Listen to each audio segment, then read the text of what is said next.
Thank you. Thanks very much. Honorable Mereseini Vuniwaqa, you have the floor. Madam Speaker, the Honorable Acting Prime Minister, Honorable Cabinet Ministers, Honorable Leader of the Opposition, Honorable Members of Parliament, I rise in this august House to acknowledge and thank His Excellency, our President, for his most gracious speech in opening this Parliament session.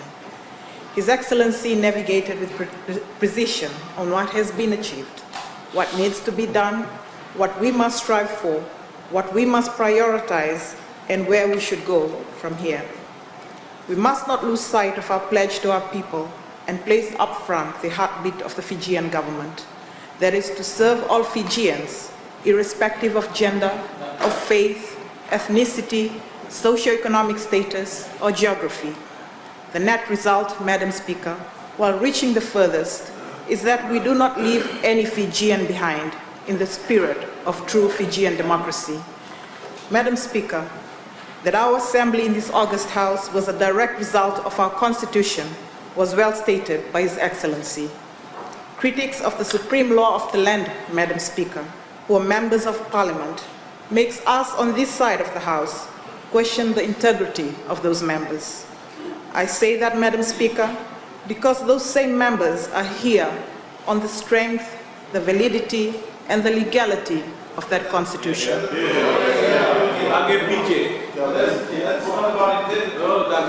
Not only that, Madam Speaker, they, like us, have taken an oath.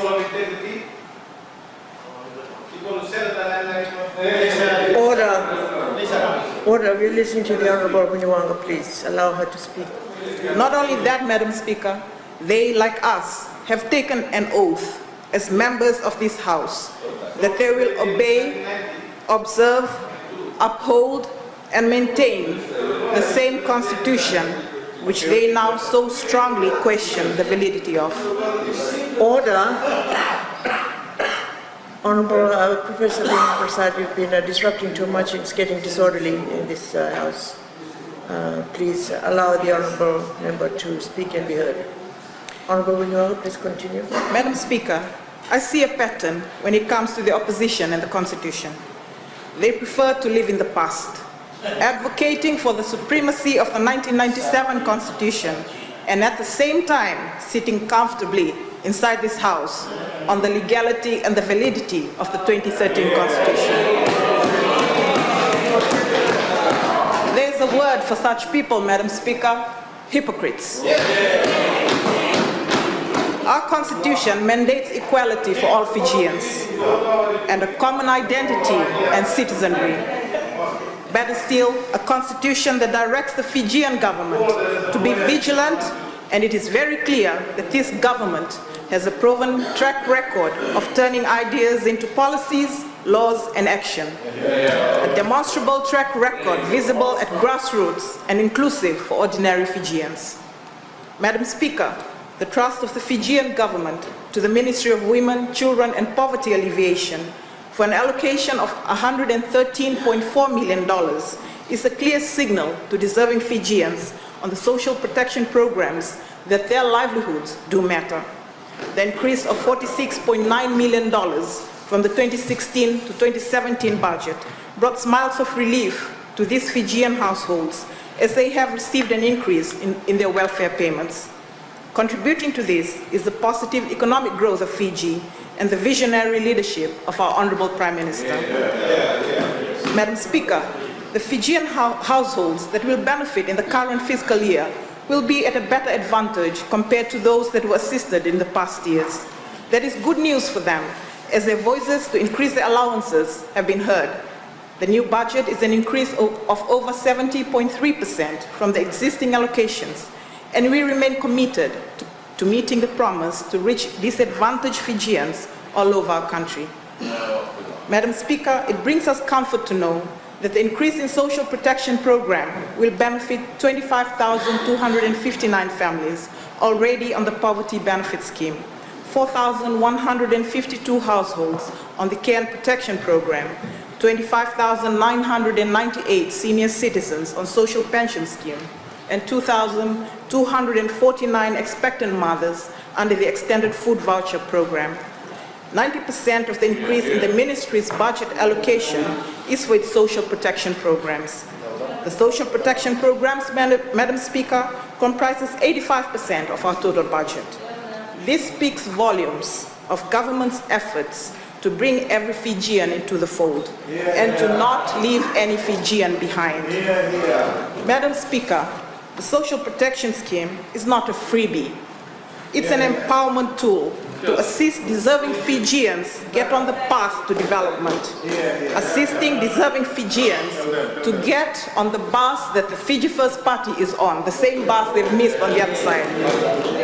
Madam Speaker, we heard from His Excellency about his government's permanent and binding commitment to gender equality and its promotion through changes in the law and through a never-ending battle to end sexual and domestic violence against women, children, and the weak. Violence against women is a symptom of gender inequality and calls for a united stand from this august House. Madam Speaker, the Ministry, being the lead agency for gender, has progressed the implementation for the national gender policy. A lot has been done, and more still needs to be done to progress gender equality across faith-based organizations and the private sector. In continuing our national efforts towards awareness of and eradication of gender-based violence, the Ministry of Women, Children and Poverty Alleviation will in the next few weeks ramp up our campaign in partnership with the private sector to target male advocates and to highlight the male voice as a critical component of the fight against domestic violence. Madam Speaker, our ministry is truly excited by the encouragement of entrepreneurship at all levels in Fiji through the micro and small business grants, which is indeed an investment in our people. It is pleasing to note that 40% of the recipients of these grants are women. A few weeks ago, Madam Speaker, I had the pleasure of opening a Women's Resource Center for the women of Yandrana village in Lakembalau, which was built by the Ministry of Agriculture. So you see, Madam Speaker, gender mainstreaming, as envisaged under our national gender policy, is alive and well. Gender mainstreaming continues at government level. It's time that we also focused on that outside of government, not just through words of advocacy, but through action.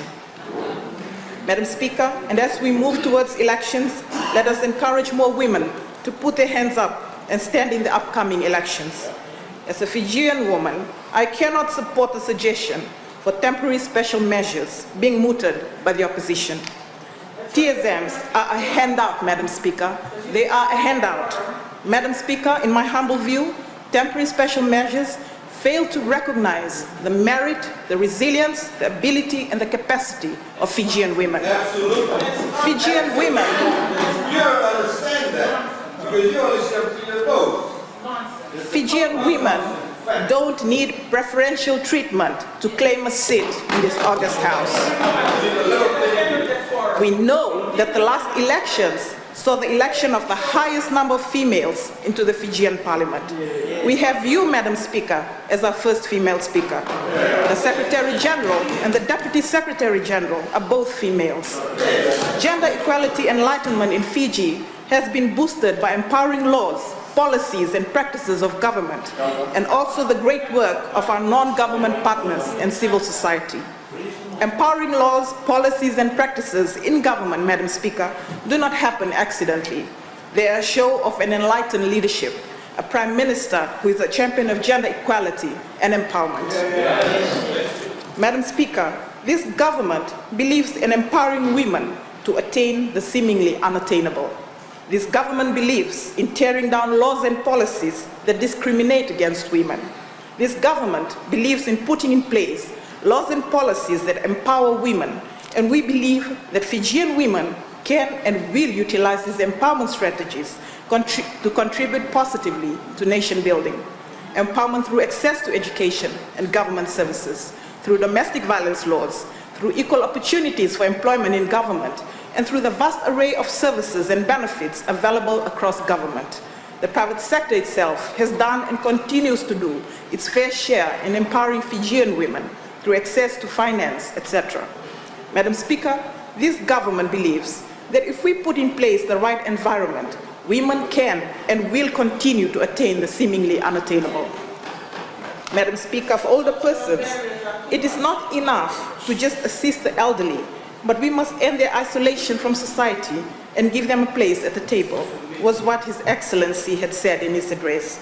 Madam Speaker, it was the Bainimarama government that actually set a place at the table for elderly persons and made them a critical component of national development through the National Council of Older Persons Act in 2012, a forward-thinking law that provides a formal mechanism for hearing the voices of the elderly in society, making us as a nation prepare for the inevitable changes of aging as we head towards the next few decades.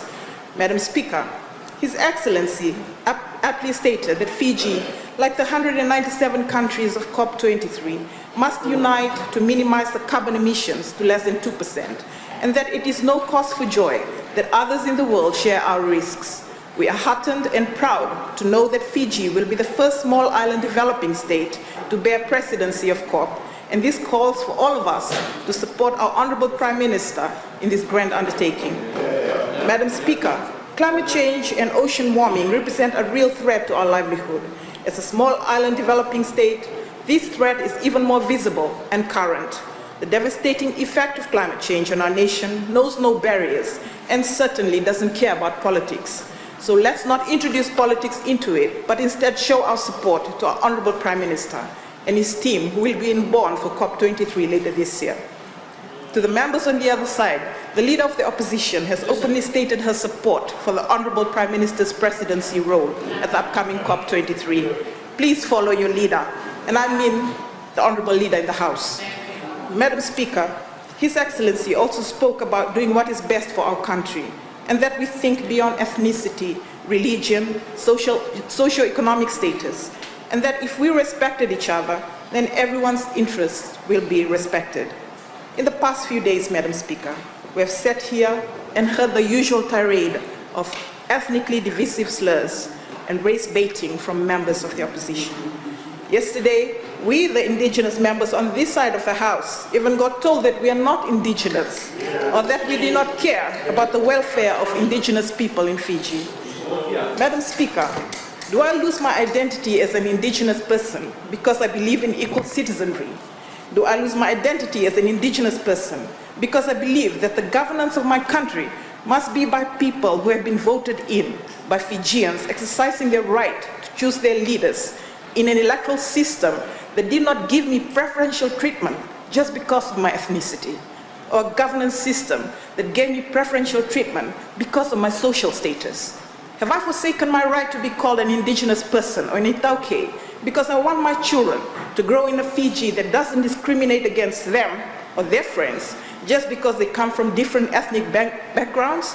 The answer, Madam Speaker, is an emphatic no, no, no, and a no.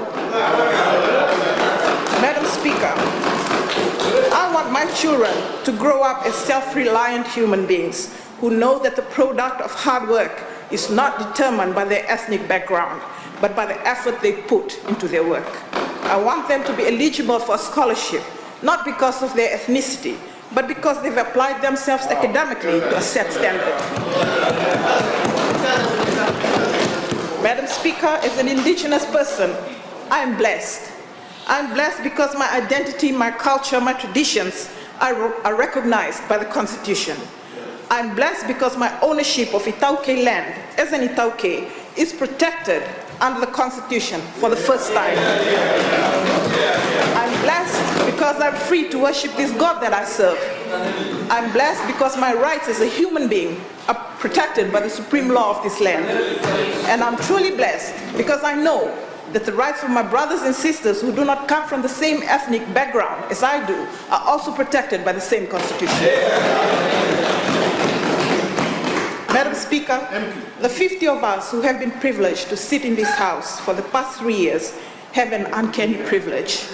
The privilege to shape and influence the opinions and the minds of the entire Fijian population, living in Fiji or overseas, through the words that we speak in this august House. The destiny of our country is in our hands, not only through the government policies and programs geared towards development, but also through the words that we speak in this House on the issues that matter to our people. With that privilege, Madam Speaker, comes a huge responsibility. a responsibility to ensure that we, by our words, do not inculcate feelings of ill will and distrust between ethnicities or communities, a responsibility to do away with the racial divisiveness that led us to some of our darkest days in the life of our nation, a responsibility to advocate for unity in the face of our diverse ethnicities, cultures, and traditions. Madam Speaker, as a Fijian with an indigenous heritage, I believe in the principles and values espoused by the Fiji First government. Values of integrity, of diversity, meritocracy, and self-reliance.